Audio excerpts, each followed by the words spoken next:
Welcome to the Nobody Knowz podcast with Callie Zamzo. Join us for conversations with local changemakers and hear the stories that don't always get told. It'll be honest, messy and beautiful, touching and humorous. Slow down, pour a glass, and pull up a chair.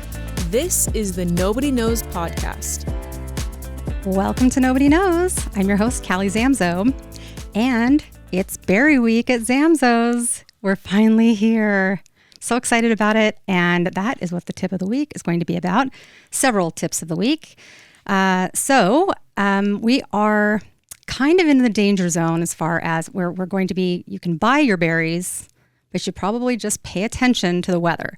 You can even put them in the ground, but you want to really be cautious because you don't want to accidentally have there be a freeze and lose your crop.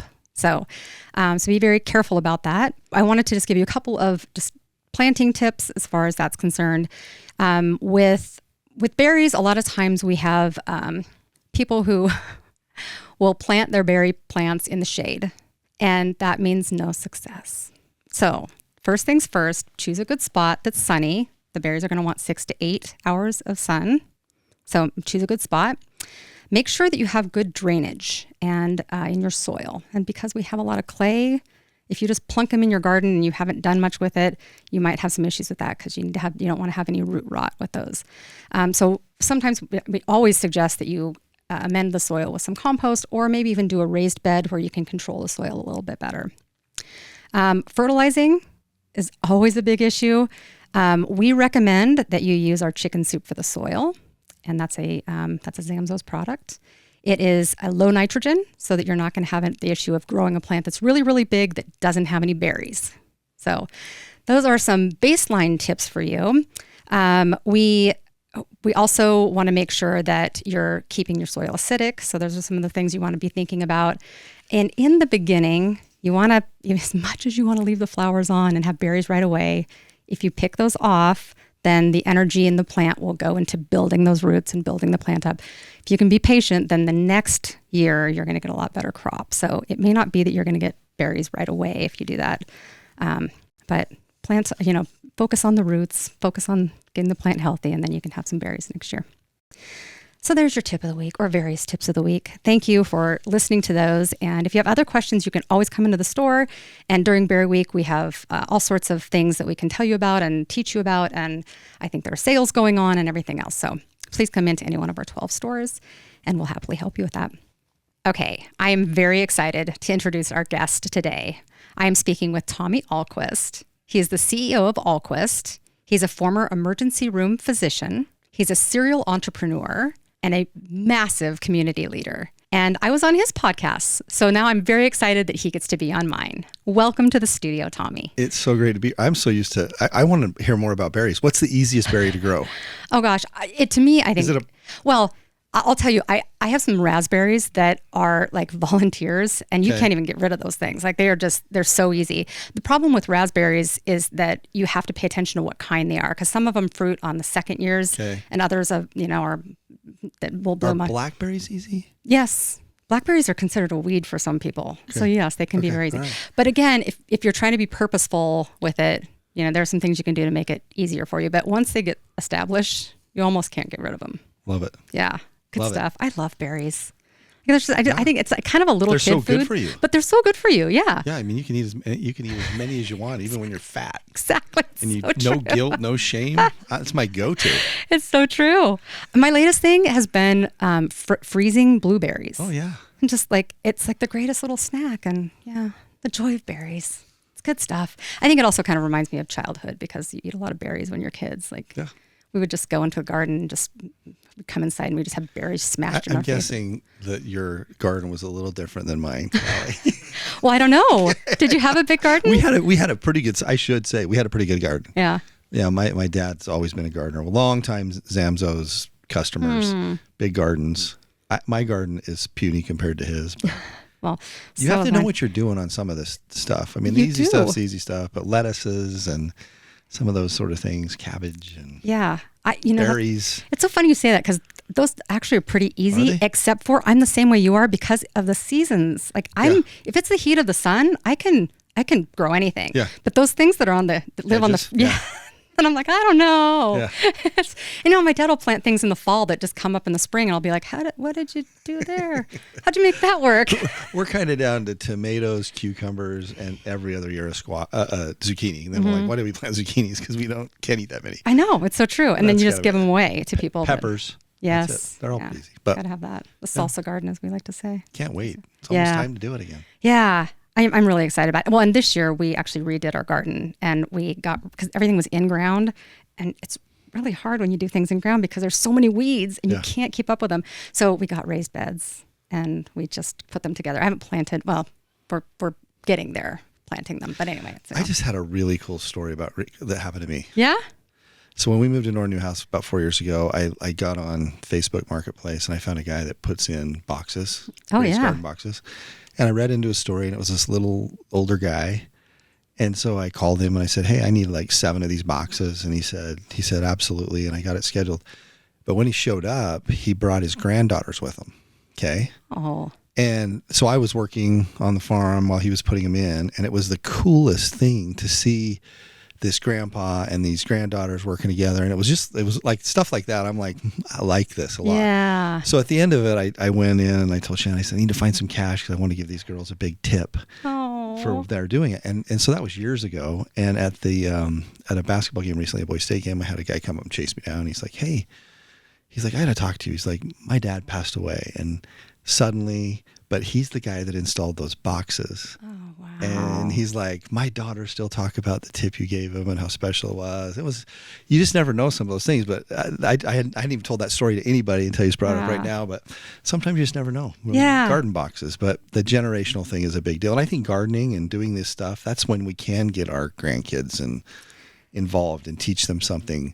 They're desperate for real stuff. They are. I agree. Yeah. Phone down, iPad down. Yes. Teach me how to plant a berry. And I think what I'm seeing with my own daughter is that it's almost easier to do gardening with my dad than it is with me. Because with me, it's still like, it's work.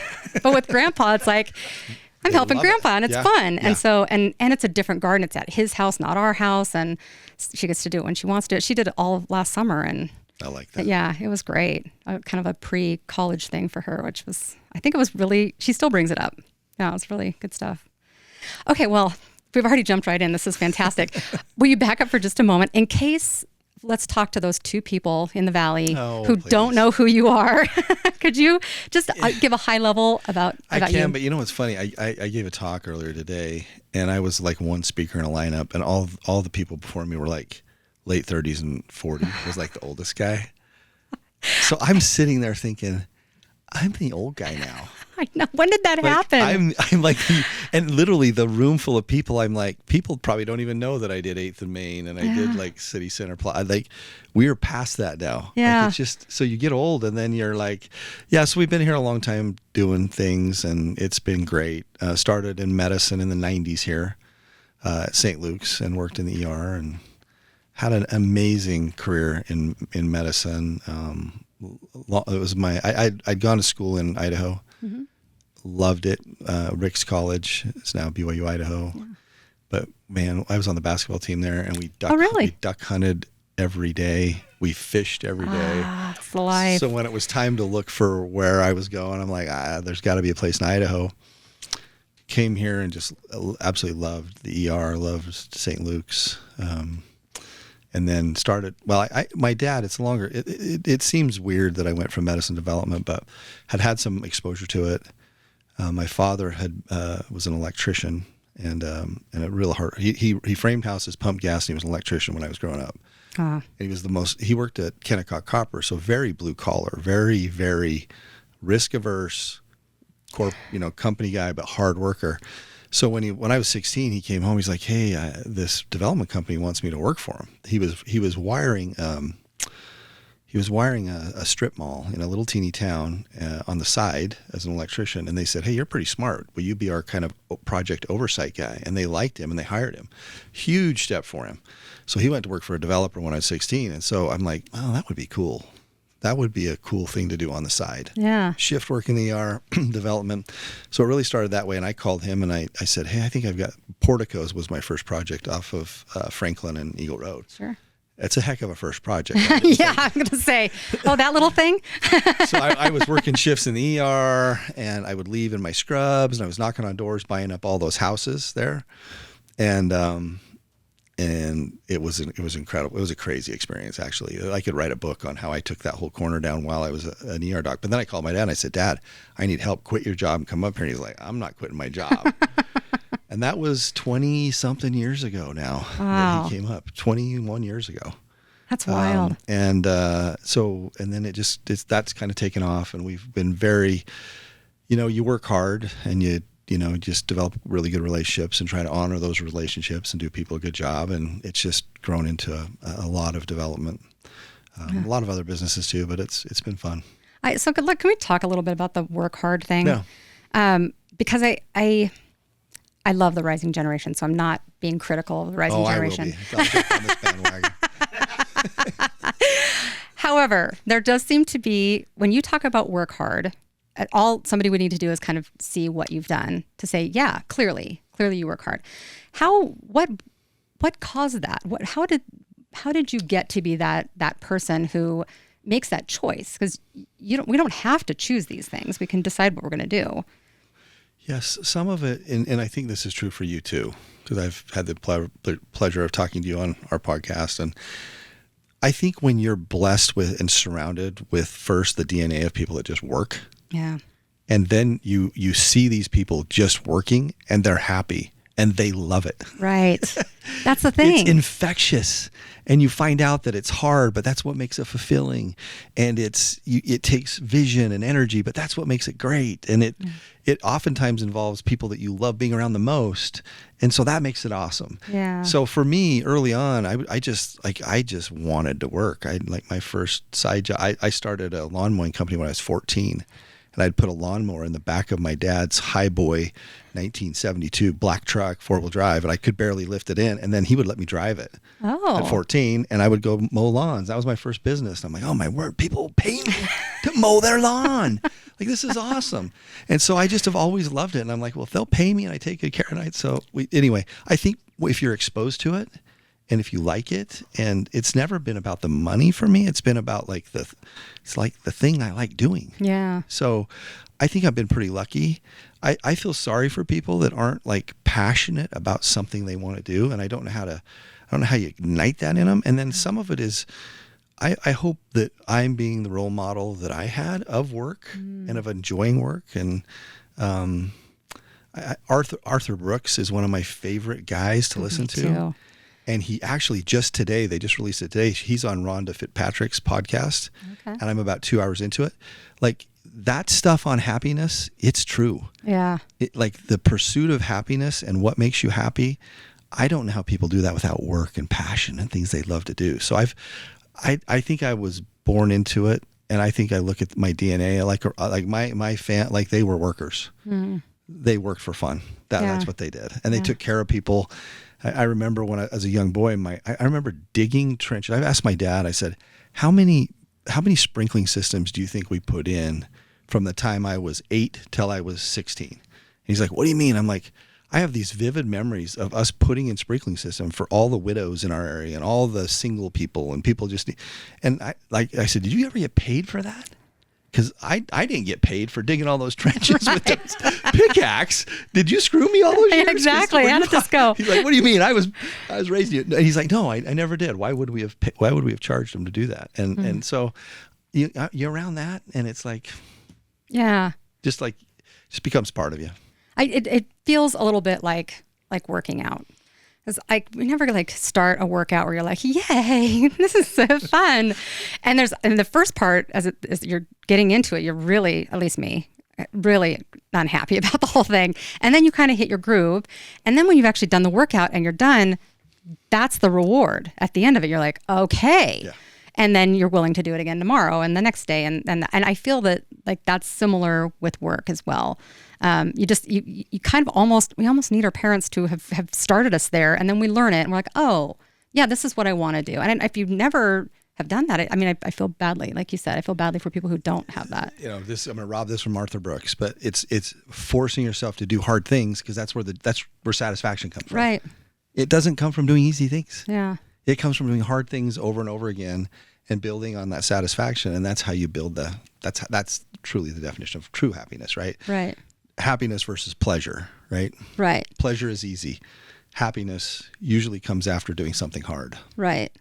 So sometimes you take on something hard. I take on something hard, and I get into the first, like the part of it, and I think, okay, at this point, there should be I should be happy about this. How do you manage when you get in the middle of something that you are still have passion for, but it's now beginning to just wear thin? Or has that ever happened to you? Oh, it happens all the time. It happens all the time. I think as you do this long enough, especially business, if you expect it to be brutal, you expect it to be hard, you expect to have challenges that you never saw coming around the corner, expect it to cost you more money and take more time, it's almost like, okay, here's the next thing. Mm-hmm. I think where you set yourself up for those feelings is if you think, oh, it's going to go well. And I've had that too. I mean, I thought, oh, this can be easy. And it's never easy. Yeah. I mean, to be honest, if we're doing it and it's going to be a productive, venture for us to do, it's going to be hard. So I think some of it's mindset. And I know that might sound weird, but like we're starting this business with my daughters. We talked a little bit, right? Yeah. Now. And I had a huge setback. I didn't see it coming. It's something that was really resolvable, but I'm like, why is this hard right now? This shouldn't be hard. And that was just last night when I kind of lost it and knelt down. So, I mean, I'm glad to hear you. I completely, like anyone that works around me, like there's like, it's hot and heavy because it has to be. But I think it's just setting that expectation. Yeah, it's hard. One other thing I'll tell you, I've become really good. I wish I would have learned this in my 40s at really protecting my mornings. Like religiously protecting my mornings, because if I get up at 5:30 or 6, and if I can control till 8:30, and I used to not do that. I used to just get up and go to work. Right. And I can do all the things that get me set in my right. Like I won't go through my whole thing, but if I can have like that perfect morning, most mornings, and I'm up to 90-something% perfect mornings, I'm good for the day. Like bring it on at that point. If that doesn't happen though, it's a different deal. Yeah. And I get worn down, and I can be a little cantankerous. I feel that. And for me, that whole morning routine starts with the night before. Oh, and I've become such an early to bed person that I'm like, I protect people are like, hey, do you want to do dinner? I'm like, sure. How does 3:30 sound? My friends are like no. 100% though, right? It's almost like I can't have my perfect morning without going to bed on time. Exactly. Because I need to have my, I got to take my magnesium and be in bed and have my shades down on my eyes and like, except for, I tell too many stories, but we had my wife had I have 3 big dogs on our farm. Oh. Then my wife had a little puppy. And this puppy was the coolest. It was a King Charles Cavalier. It was the cutest little thing. He was my favorite dog. Anyway, long story short, that I don't want to cry or get into this. Like 6 months ago, he was by my side everywhere I went, even though he was this little teeny, ferocious little dude.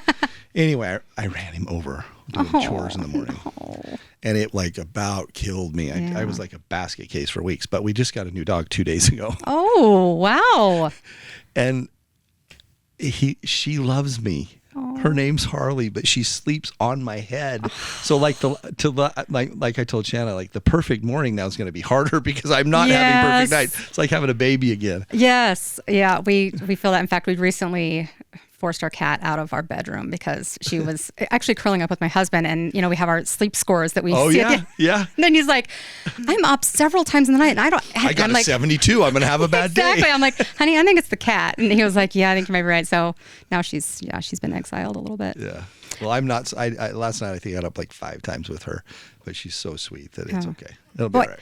And I don't want to dwell on this, but it's interesting your time frame, because we may have lost dogs at the same time. Our beloved Bella died last fall, and losing an animal is it's particularly hard because I think there are certain people in our lives that are like, well, just get another one and you'll be good. And you're like, you have no idea. I honestly, it was so, not to go into it, but I honestly, it was like so, because my bigger dogs, so I got a lab, I got a griffin, and I've got a golden doodle that are great dogs, but they're afraid of the cows. And the little dog's not. So when I feed the cows in the morning, he's the only one with me. And on this day, I went a different route, and I'm out feeding the cows, and I'm like, he's not with me. And I immediately knew. And I took off running, and I'm like, it was just devastating. It was like, yeah. It's just hard. It is. I already think about my older dogs. I'm like, gosh. Oh, no. That's the hardest. Don't get older. They're starting to, like, my lab's starting to slow down, and I'm like, I don't know. Animals are wonderful. I know. Wonderful. Yeah, I agree. They make life better. They make life better. So I'm going to just back up for a second. This was a question as I was This is why an hour went by fast. This is exactly right. We just get to going here, and I love this. This is wonderful. I am curious, going back to little Tommy. Yeah. And have you always been Tommy? Yeah, the reason why is my grandpa is John Thomas Ahlquist, and he went by Jack. Okay. My dad, who's bigger than me, stronger, faster, big S on his chest, he was Tom, and he's John Thomas Jr. I'm John Thomas the Third, so I was Big Tom's Tommy. Okay. And then my son, we were going to stop at 3, like it was it. And so we told my grandpa, we're like, hey, it's really hard once you get past 3. Shanna, it was our first child. She wants to kind of pick the name. Mm-hmm. And he was born in February. And at Christmas time, when he was still in utero, all the gifts had John Thomas IV on it. So it was like that was that. I remember looking at her at the net, and I'm like, son of a gun, it's happening, isn't it?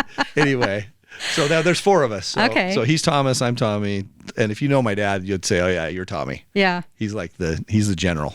Well, and it's interesting. I think people are, sometimes you look at people and you're like, you're totally that. You're totally Tommy to me. Like as soon as I met you, I'm like, oh yeah.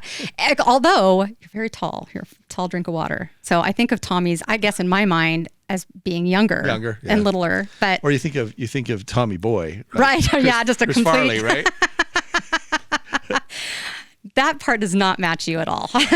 You know what's crazy is when I ran, I can't even imagine now. The memes are so harsh right now. Yeah. But when I ran for governor, you can only imagine the Tommy Boy memes that were out there. And it was, but nowadays it would be like even more brutal. But yeah. Anyway. I want to talk about that. But really quickly, going back to little Tommy. Yeah. Let's think of, if you can remember back, maybe 7 or 8-year-old Tommy. What did Tommy want to do? Was there a dream at that point in your life that you were like, I kind of want to do this? Yeah. So I talk about this all the time because I was so lucky. I grew up on a farm right next to my grandpa Pedersen and my granny Pedersen, like in their field. So we tore down an old barn and my parents built a house about that age. Okay. And then my uncle Josh was a year younger than me. So it was me and him. And we were like as thick as thieves on everything we did. And we were on like the most idyllic property. And then I had my grandpa, who is this, he just was this guy. He just was, not for just me. Like anybody that knew Matt Pedersen would say that guy's the greatest guy I've ever known. And he was my grandpa. So he would sit on my favorite picture of my show this morning was he'd sit on this old crickety lounge chair under a weeping willow tree and read Louis L'Amour books. Oh. And I would that was him. And so you would lay there by him. And back then you didn't have electronics. We didn't. Right. I remember when video games came out, we're like, well, who would ever sit and do that? We had this great life. So that was me. But early on, he just was, he was the guy that would just tell you could do anything. And he would talk to you about, what do you want to do? What do you want to be? And that's back when you're like, I don't know, an astronaut. And for me, I wanted to be a doctor. And as far back as I can remember, the only exposure I had to a doctor, because everyone was blue collar, no one went to college, everyone worked at the copper mine, was Dr. Knowles was our morbidly obese family doctor on the corner. Jolly, bald-headed, 350-pound white coat with lollipops in both sides. Oh, man. And I can remember thinking, what a great job. Yeah. They pay that guy to give lollipops to kids and fix people. I want to do that. And I remember just saying, I'm going to be a doctor. And him saying, yeah, you are. Mm-hmm. Now, in reality, how on earth does a kid like me in Magny, Utah, think you can be a doctor? But I just thought, I'm going to do it. I never once, I just knew all the way back from as little as I can remember I was going to be a doctor. Interesting. And he told me I could. And my parents told me I could. I'm like, okay. The realities hit later when I'm like, I don't know anybody. I don't know how to get a letter of recommendation. I don't know anybody. Like, what does MD stand for? I mean, there's a point at which you're like, can I do this? But that's another great. So I always wanted to do it. Went to college. Then I went on a mission to Brazil for 2 years. And when I came back, I'm like, I got to get serious about getting into medical school because it was super competitive back then. And I went to Primary Children's Hospital, and I remember looking on a board thinking, I got to go meet doctors because I got to have someone write letters of recommendation. I got to figure this out. And so I looked on the board, and there was a phlebotomist. Well, if you think about, this is in the 80s, you didn't have any way to look up what a phlebotomist was. No. So I went home and got a dictionary, Callie. Wow. I applied for the job because it was the only one that needed no experience. Went home, looked it up, and I'm like, oh, it's someone that draws blood from kids. And then I just started meeting people. And some of my best mentors in life were from that job to get into medical school. But anyway, again, I get off on a huge tangent. Well, but you know what? That's painting a really cool picture for me and it explains a lot because that's what you're still doing. Yeah. You are a connector. You're somebody who reaches out. You're not afraid to call somebody and ask for their help or ask questions or learn something. Yeah. And you're very, you're people-y. That's a technical term. People are willing to help you. Yeah. Like how flattering, this is one of the other things I always talk about. How flattering are you if someone came to Callie Zamzo, like the owner of Zamzo's, and said, hey, will you be my mentor?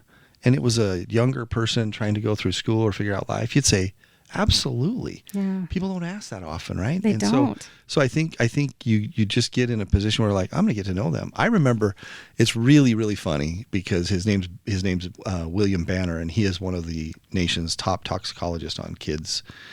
But he was at Primary Children's Hospital, and he was the pediatric ICU doctor. Like he was the guy. And I remember thinking, I'm going to stalk this guy. And he was kind of gruff. I'm like, I'm going to make eye contact with him. So I would sit with my little tray in the ICU, drawing blood, and I would just wait until he came into the ICU. And then I'd say, hey, Dr. Banner. And that's how I met him. Wow. So I just sat, and then I'm like, okay, I'm going to go sit down and talk to him. And he became he like said to me one day, he's like, hey, do you want to run our lab?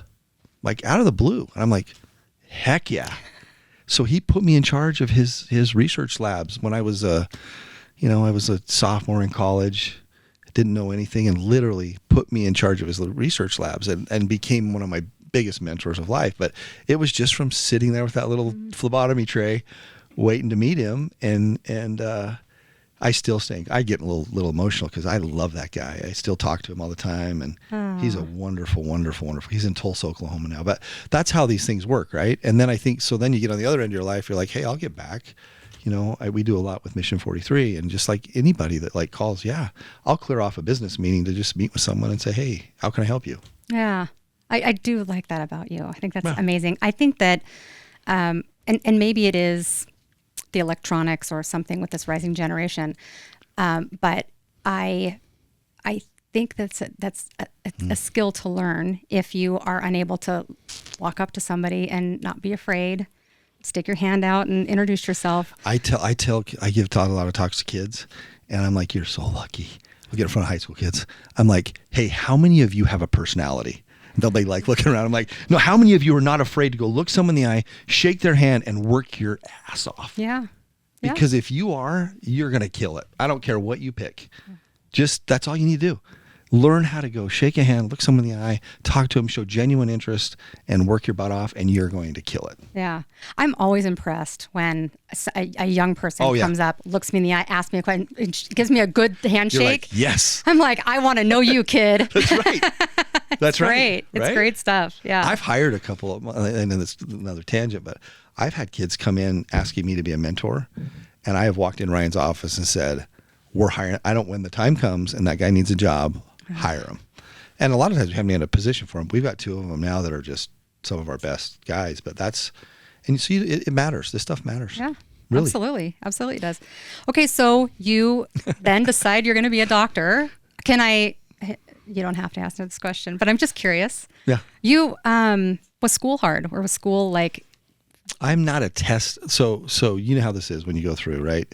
I learned early on, I can outwork you and I'll put all the time in, but I can't out test you. I never, testing wasn't always easy for me. So you have to have a 4.0, and you have to do well on the MCAT. You have to do, especially if you're a white male Mormon trying to get to the University of Utah. Like a little competition there. There's 18,000 of them, and they're going to take 20 of them, right? So, but you have to test well, and I couldn't have never afforded to go to any other medical school. So I had one shot, because I looked at $50,000-$60,000 a year, and I'm like, I got one shot. It's $7,500 a year, and I will bleed to get in there.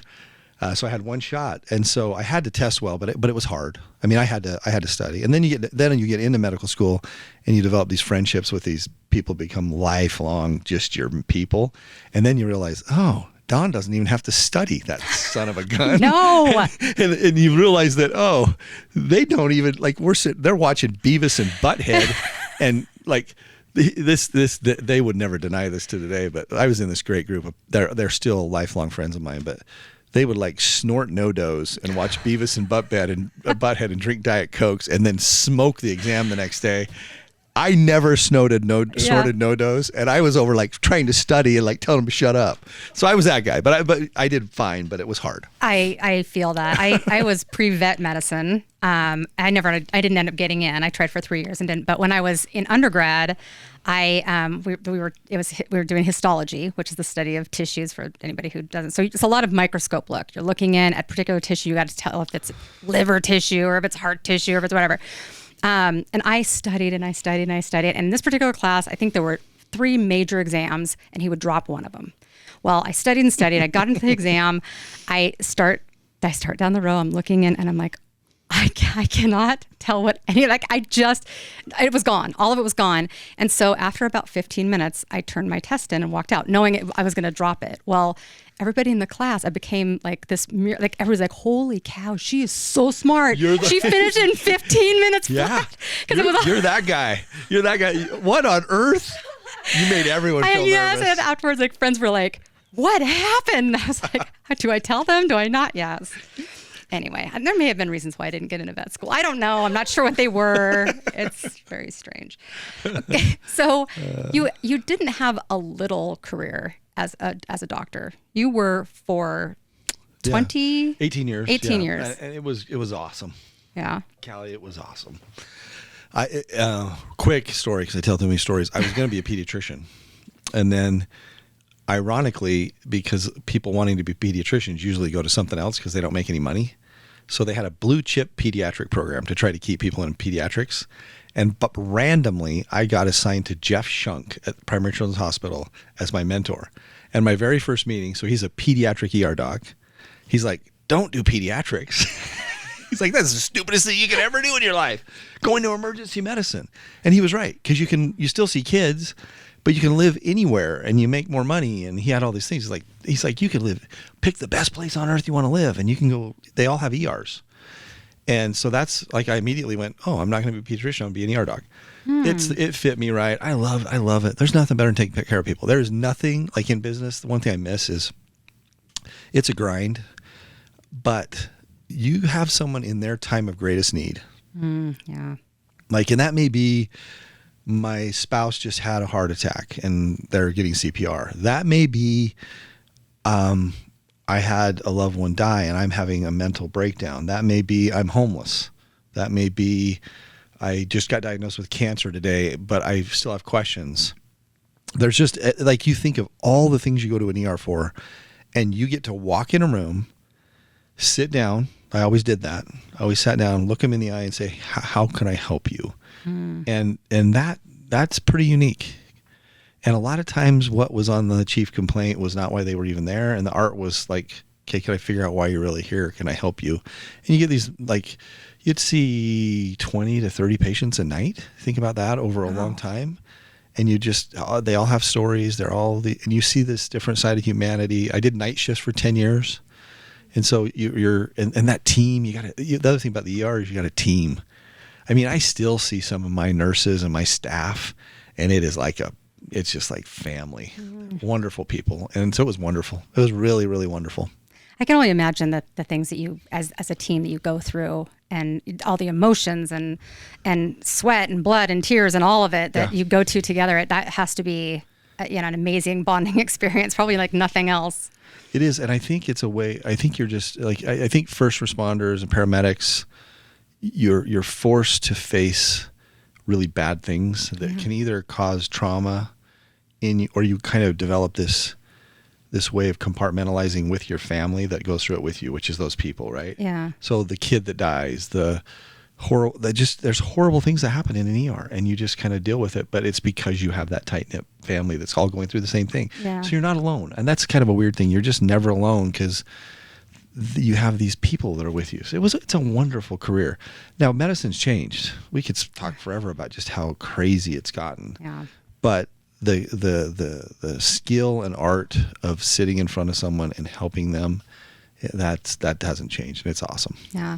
I've heard various snippets of other podcasts and whatnot with you on it, and I really like the way that you take on questions. You seem very curious. So you're not a black and white thinker. So if somebody brings something to you and says, "Hey, I think there's a study on this," and where everybody else might be like, "You're up in that. That's crazy," and that you'll read the study and say, "Actually, I think there's some validity to this. I don't know all the details yet, but I don't think we should write this off." Which when I've seen that, I'm like, that's a unique thing in this world. I think sometimes we want to hold on to things and not be curious, just because maybe it's more comfortable. I'm guessing. I'm not sure exactly why we do that as humans, but to have somebody be willing to lead by saying, "This is a little uncomfortable, but we might be wrong on this, guys. Let's look at the data."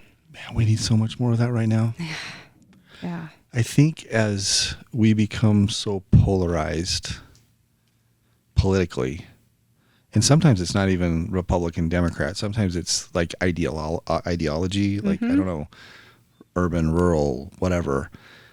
I think we need to question things. I think we need to say, okay, what's true, what's really true, and who's kind of behind it, and why is the messaging hitting me this way? And be open-minded to that, and listen to people, and then try to develop your own opinion. Yeah. I think that comes from being wrong, too. Yeah, I think you're right. And that comes with age. Having enough wrongs where you're like, okay, I need to maybe be quiet and think before I say something. Yeah, the one we don't talk about, and this is not this podcast talk about it, but you look at the vaccine and COVID and the whole thing. I remember I was in the thick of that because we started Crush the Curve. Yeah, I remember that. Yeah, we started Crush the Curve, and I was in the middle of it. And in the middle of it, I'm like, something's up. That makes sense. And now it's over, and no one talks about the fact that we really screwed up. Yeah, yeah. And just talk about what happened. But why can't you say, "Hey, there was some big lessons to be learned"? But no one can say that. Yeah. No one can say that. So that's the one I point to of like, oh boy, I was wrong on that. I was wrong on that. I was wrong on that. I was wrong on that. I should have asked this. And some of it you didn't know, right? I mean, everyone was doing their best. Right, absolutely. But I think that's why you should be vulnerable and say, hey, we were just doing our best, but hey, we really kind of missed a few things. Yeah. And then there's also big business takes advantage of almost everything. Yeah. Right? That's fair. I mean, and what is a pharmaceutical company going to get out of this? I mean, I think just as I get older, I'm going to be, not that I'm more skeptical, it's just like, I'm going to try to slow down a little bit more and listen a little more. Yeah. Do my own research. Be curious. Yeah. It's interesting. So my daughter goes to NYU, and there was a strike with the teachers, and she called, and she had her roommate, and they were talking, they were all up in arms about it, about whether they should go to class and be part of the problem. If they attend class, and this was the teachers, and it was, I think they were non-tenured teachers who were actually striking. So then the tenured ones were the ones who were the scabs, who were going to be in there teaching, and should we stand with the teachers? And so this whole conversation, and the whole thing was very much so like, the dirty birds of that aren't paying them enough money and all that. So I was the parent. I know my daughter just loves it when I do that, but I was like, let's talk about the other side. Let's just talk about it and try to understand. And then we ultimately were able to come to the agreement that there's some, one's probably too high, one's too low. They're going to meet in the middle, and this whole thing is going to get resolved, and it has, and everything's going to be fine. But just the fact that she didn't know whether she should go to class or not, whether that was going to be okay to do that. But it was a conflict that she wasn't even a part of. She's a student paying money to go to the school. And anyway, it was what an awesome lesson to learn. Yeah, it was interesting. And I think she did kind of slow down and say, okay, I kind of get it. And then she was like, I don't want to talk about this anymore. Yeah. Yeah. At some point, she's like, Mom, I don't want to talk to you about this. I love that. She just loves a good lecture from me. Okay, so speaking about kids, can we shift gears momentarily and can we talk about this wonderful venture that you have done with your daughters? Yeah. And will you tell us about it? And I just have seen some of the social posts about it, and I particularly love the girl dad part. Yeah. So yeah. So I am so lucky. I just we have 2 biological kids, Thomas and Brooklyn, and then Shannon and I went through like a big infertility period for a long, long time, and have the complete blessing of being adoptive parents to 2 little girls. They have different dads, same moms. Came with some severe addictions in utero that they had to deal with, and it also was it's like, for me, like how it went down, when it went down, and all, just like nothing. There was nothing chance about this. Like, we were supposed to get these 2 girls, and me coming to Boise. Oh, they just had their birthdays, and I was sitting there with them, and I said, because the one was born, and then 2 years later, the next one was born with another dad, right? So, and it's crazy stories how we got both of them. But I just said, every once in a while, I'll just, like, in my quiet time, think, what if I would have taken a job in Arizona? Mm-hmm. Change the trajectory of everything. And then I just look at him, and I'm like, I would have never been able to be your dad. Yeah. It wouldn't have happened. And I just love them so much. And then, there's difference between your boy, because they're your boy, and you and then your daughters are your daughters, and you just love them. And then the next thing I'll say about daughters is my daughter, Brooklyn, she has 3 grandkids, and they're the best things. They're like, it's Cash, Jack, and Poppy. Great names. Oh, yeah. So Poppy's 18 months old. And she just went and got a passport photo last week, okay? Oh. And it's this funny picture. And then my brother-in-law, who's a complete jokester, turned it into a mugshot. So this is Poppy. That's my new screensaver. Oh. That's so great. Oh, that's so Callie, funny. Like, if she walked in here, she would melt everyone's. She would melt, like. But when my daughter had Cash, I distinctly, there's like moments in your life where you're like, oh, it happened. And she had her, and I walked up and I just grabbed her. She was in the bed, and she was holding him, and I said, now you know. Right? Yeah. Because before that, you don't know. You don't know how much I love you until you have your own. And now you get it in like 2 seconds. Now you know. Yeah. So you love them like crazy, and then you try to do your best, and we screw up all the time as parents, man. Yes, it's the job. Oh. It requires it. Yeah, and then you'll get older, and you're like, oh, man, I really miss that deal. Mm-hmm. And so, but with my daughters, Brooklyn is an esthetician, and Allie's an esthetician, and Chloe is a lost soul. I hope she doesn't listen to this. She's trying to figure out what to do. But I have a mentor. I told you the story a little bit, but Bill Whitaker, and we were talking about what we could do for our kids and what we should do for our kids, and he kind of challenged me and said, hey, what would you do if they were boys? And he said, you would start a business with them if they were kind of trying to figure out what to do. And I'm like, you're right. So we're starting a med spa together, and it's fun because it's medical. Yeah. And they're so excited. And then we've hired some incredible people. It's been one of the coolest things I've ever done in my life. And I can't wait. And you know what's just fun? It's fun to watch your kids we talked about it already in this podcast, like that passion, and it's not just a job. I want to go do this, and it's so cool, and watch that ignite in them and watch them be little entrepreneurs. I just can't wait. I hope we break even. And I will like, they're going to get tired of me. Like a couple of things that are not funny anymore, because they're like, if you bring up profitability one more time, we're going to kill you.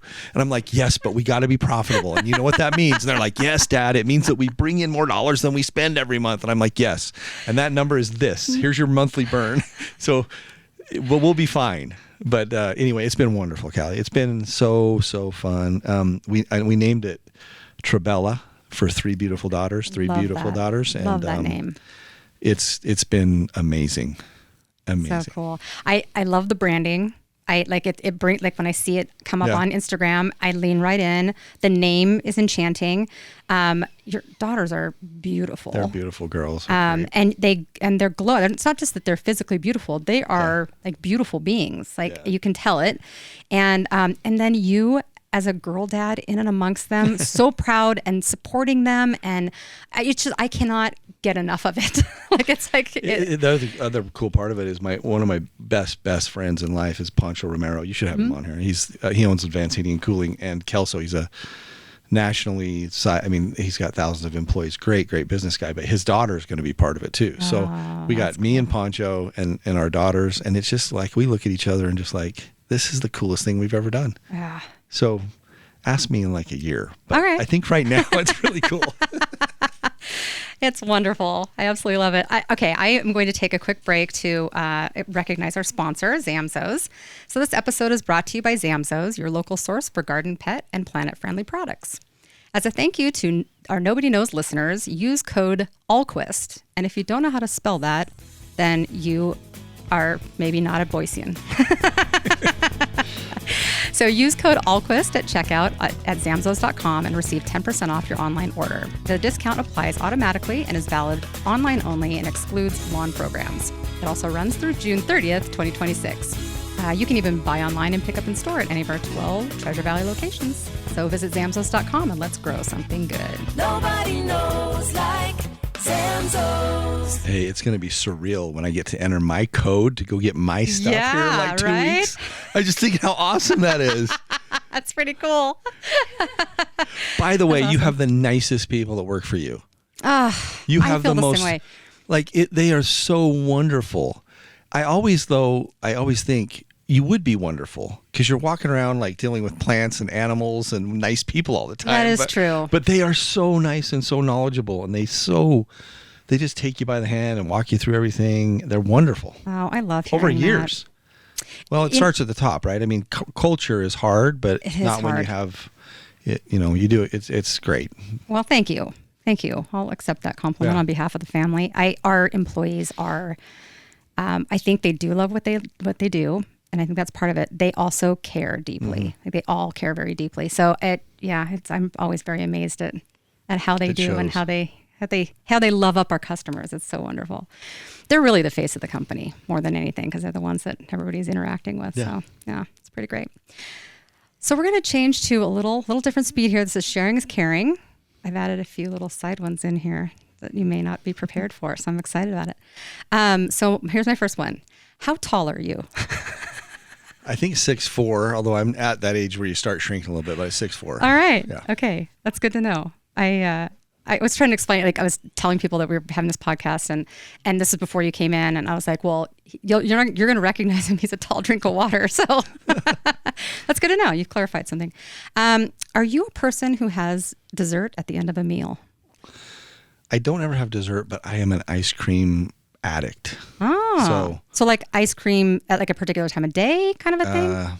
I would eat it anytime, but Reed's Dairy, another great Idaho company. So good. And when I ran for governor, I really got to know the guys over there, the Reed's family, and they're an incredible family. Oh. And so that's my secret addiction. Do you have a favorite flavor? I just last night, I went to get, we have a neighbor that got in an accident, so we're taking him some ice cream. Yeah. And when I went in there, I got my own, but they actually had caramel Rocky Road with it in a vanilla base. Oh, that's trouble. I probably did not need to know that. It's so good. Vanilla Rocky Road caramel Rocky Road in a vanilla base. It was unbelievable. Reed's Dairy. Ice cream can fix a lot of woes. I mean, It always does for me. It just, I could weigh 400 pounds if I wanted to. Me too. Okay. What is your favorite part of your own podcast?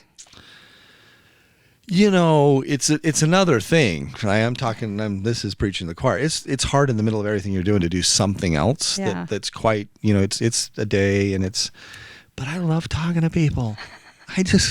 There's nothing better than sitting and just like listening and someone I want to talk to, and I learn something from them, and it's magical. The reason I started is I ran for governor, And I'm like, holy crap, there's so many wonderful people that are normal people that I want to start telling their stories. So that's how we started it. And it still rings true today. I keep trying to mix it up a little bit, and then I get really kind of all over the place about it. So I just told my guys last week, I just want to go back to I just want to have people on that I want to talk to. Yeah. I don't care what else happens. Because we tried to theme it this year and all this other stuff. And I'm like, let's just talk to people we want to talk to. Yeah. I think the audience wants to do that too. If I Yes. find out you're interesting, they probably find out you're interesting. Yeah, I feel the same way. Yeah. I love your podcast. It's one of my very favorites. Thank I'm a you. regular listener. And also, thank you for the sweatshirt when I was on your podcast. I wear it all the time. I kind of messed up on the size, but I love it. What size do you need? I'm going to fix that today. Holy smokes. Well, I wear it all the time. It's just, it's really big. Okay, so we need like a medium? Probably, Okay. yeah. I'm But I done. still love it. Done. I don't Delivered to you. I don't want to give up on the big one though because I love it so much. It's just like I can put all sorts of layers under it. Okay, we're going to get you a medium. All right, very good. Okay, all right. So how about a place in Idaho that always reminds you why you love living here? We're really lucky. We have a ranch up in McCall, and it's on the Payette River. So it's 800 acres right on the Payette River, and it's an active cattle ranch. And man, it is the place. Like, I could like if I go to Hawaii or I go where, like I get 2 days in and I'm like, okay.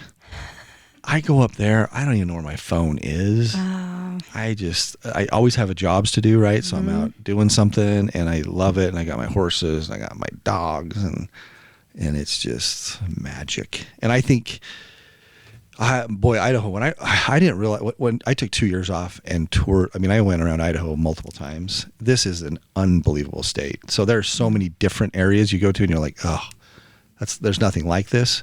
But for me, it's McCall. I mean, it's that ranch. It's that little valley. It's Jug Mountain in the background. It's our little pond. It's the smell of the river. It's the cottonwoods on the river.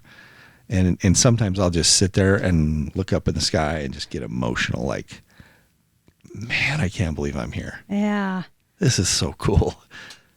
I hope that young people have those experiences where you just sit in a situation and you get overwhelmed with your emotions in being in a situation like that, where you're not doing anything. You're just appreciating.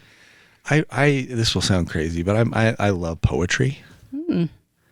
And so I think sometimes I'll get my mind in the right spot with some really great poetry, and then I'll just be having that as I'm working, and then take some time during like whatever I'm doing, fencing or whatever. And we just got a couple places on the river. We just go sit and you just hear the sounds and you smell the trees and you smell the just the thing, and you look up and you're just like, oh. Yeah. And at nighttime, you look up at that Milky Way, and on a no moon night up there, it's hard to not feel the presence of something that's not us. Yeah. We're so small. It's We're so so true. small. That's interesting, the poetry connection with that, the feel, because I find that a really, really well-written poem, Yes.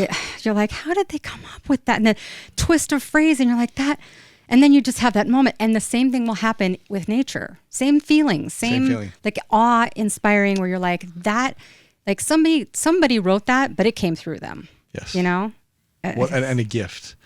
Like a gift to be able to express words that express things that, and so I think it's inspiring to like then think, okay, what does this world mean to me? And if I could express it, I don't have those skills, but I wish I did. Yeah. I've written my share of poems. They're not Me very too. good. Me too. They're kind of like, they're pretty simple. They're like, this rhymes with that kind of stuff, but they're not deep at all, but they mean something to me. Yeah. Yeah. And, you know, I'm going to be buried on that place too. It's like, I don't want to get too morbid here, but like my wife knows, she knows that where they're digging a hole, and that's where it's happening. Isn't it interesting we get to this point in our lives where we're now like, I know exactly where my husband remains, like where he wants to be.